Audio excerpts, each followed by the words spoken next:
നമസ്കാരം. Raf talk ഫുട്ബോളിലേക്ക് അവർക്കും സ്വാഗതം. റയൽ മാഡ്രിഡിലെ അർജൻറ്റൈൻ കനലൊരു തരി എന്നൊക്കെ നമ്മൾ പറയാറില്ല, അതുപോലെയുള്ളയാളാണല്ലോ നിക്കോ പാസ്.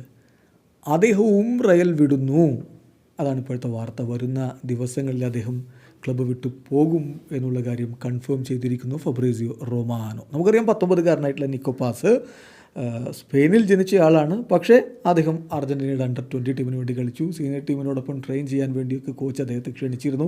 ഇതൊക്കെ എല്ലാവർക്കും അറിയാവുന്നതാണ്. എന്നാൽ അറ്റാക്കിംഗ് മിഡ്ഫീൽഡറായ താരം റയലിൽ തുടരില്ല എന്നാണ് ഇപ്പോൾ ലഭ്യമാവുന്ന വിവരം. ഫബ്രീസിയോ റൊമാനോ ഇതുമായി ബന്ധപ്പെട്ടുകൊണ്ട് കാര്യങ്ങൾ ഇപ്പോൾ വിശദീകരിച്ചിട്ടുണ്ട്. അദ്ദേഹത്തെ വിൽക്കാൻ പോകുന്നു റയൽ മാഡ്രിഡ്. വരും ദിവസങ്ങളിൽ ഈ കാര്യം കൺഫേംഡ് ആവും. എന്തായാലും ആ വാർത്തയിലേക്ക് നമ്മളൊന്ന് പോവുകയാണ്. റയൽ മാഡ്രിഡിൽ നിന്ന് വരും ദിവസങ്ങളിൽ പെർമനൻ്റ് ഡീലിൽ നിക്കോ പാസ് വിട്ടുപോകാൻ വേണ്ടി പോകുന്നു.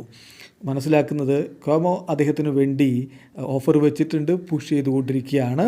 അതേസമയം ജിറോണയും അലാവസും അദ്ദേഹത്തിൻ്റെ കണ്ടീഷൻസ് എന്താണ് എന്നുള്ളത് അന്വേഷിച്ചിട്ടുമുണ്ട്. എന്തായാലും റയൽ മാഡ്രിഡ് അദ്ദേഹത്തെ വിൽക്കുമ്പോൾ ഒരു ബൈബാക്ക് ഓപ്ഷൻ അദ്ദേഹത്തിൻ്റെ ഫ്യൂച്ചറിൽ അദ്ദേഹത്തെ തിരികെ വാങ്ങാൻ വേണ്ടി ബൈബാക്ക് ഓപ്ഷൻ വെച്ചേക്കും എന്നുള്ള കാര്യം കൂടി ഇപ്പോൾ ഫബ്രീസിയോ പറയുന്നു. ഏതായാലും നിക്കോ പാസും റയൽ മാഡ്രിഡ് വിടുന്നു.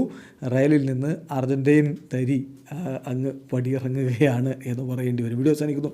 ഫുട്ബോൾ ലോകത്ത് കൂടുതൽ വിശേഷങ്ങളുമായി റാഫ് ടോക്സ് എത്താം.